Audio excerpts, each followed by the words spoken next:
surprisingly disiplin sangat bagus. Sangat bagus. Punctuality, practice,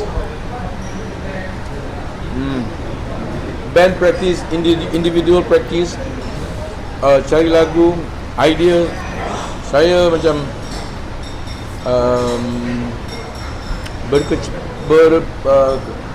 percaya penuh dengan diorang. Rata-rata orang ramai yang mengenali Pak I kan. So Pak I dah kita tak perlu nak persoalkan lagi tentang credibility dia. Dia biasa bermain dalam kelab malam bersama dengan musician yang bagus-bagus seperti Muza, dan ada dulu band-band yang lagi lain-lain yang dia main. Dan dia pernah session untuk album artis baru. Jadi tak ada masalah lah. Itu sebab tadi saya katakan, bila saya melihat kebolehan yang ada ni, saya terus terfikir untuk satu benda yang lain. Dan saya panggil semua datang meeting. Benda ni yang kita nak buat dan dipersetujui. Dan insyaAllah hala tuju muzik tu akan berubah sedikit, tapi kita kekalkan DNA tu lah. Hari tu saya tak nak umumkan, sebab saya cakap dengan orang, kita habiskan 2 konsert ni, 2 benda perkara besar ni, kemudian baru saya akan rasa dia punya, dapat rasa tak keterujaan tu. Kalau saya dapat rasa keterujaan itu daripada 2 orang ni, maka saya akan offer. Jadi hari konsert pertama di Singapura, di KL dan di Singapura kedua, saya dapat rasa keterujaan tu. Dan bila masa kita duduk dalam latihan studio, disiplin dengan playing diorang apa semua, diorang bagi habis all out.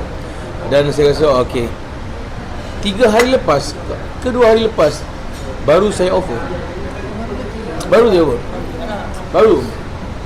Baru je, sebab masa tu saya rasa itu adalah satu hari yang sesuai, dan saya duduk, saya menung. Sebab saya berat untuk memikirkan soal komitmen sebenarnya. Bila kita ada satu yang kawan lama pun berpisah, apatah lagi yang baru-baru ni kan. Jadi saya tak kenal sangat hati budi yang baru ni. Macam contoh baru beberapa hari kita kenal. Pak I dah lama saya tahulah.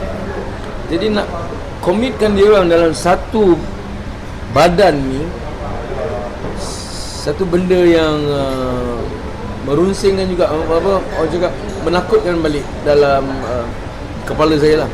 Adakah dia orang ni boleh atau tidak? Jadi saya fikir lama, habis fikir, saya dapat satu idea, mana saya kontrakkan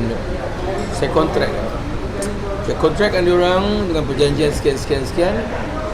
Dan saya bincang, dia orang setuju dan tidak ada kongkongan. Macam contoh Pak I, dia biasa session kan, bagi band sana band sini, bebas. Saya bagi bebas, pergilah buat. Macam Adri nak pergi session mana-mana, itu hari dia buat KRU, bebas, pergi. Tetapi keutamaan mesti diberikan kepada Wings. Dia pergi, kau nak pergi mana pergi, sebab saya pun pergi solo. Jadi saya kena perlu berlaku adil dengan dia orang kan. Kau nak pergi mana pergi. Alhamdulillah semua setuju. Dan kita rancangkan dalam masa terdekat ni untuk keluarkan album, bikin album dulu, baru kita keluarkan, cari satu tarikh yang sesuai, baru saya keluarkan lah.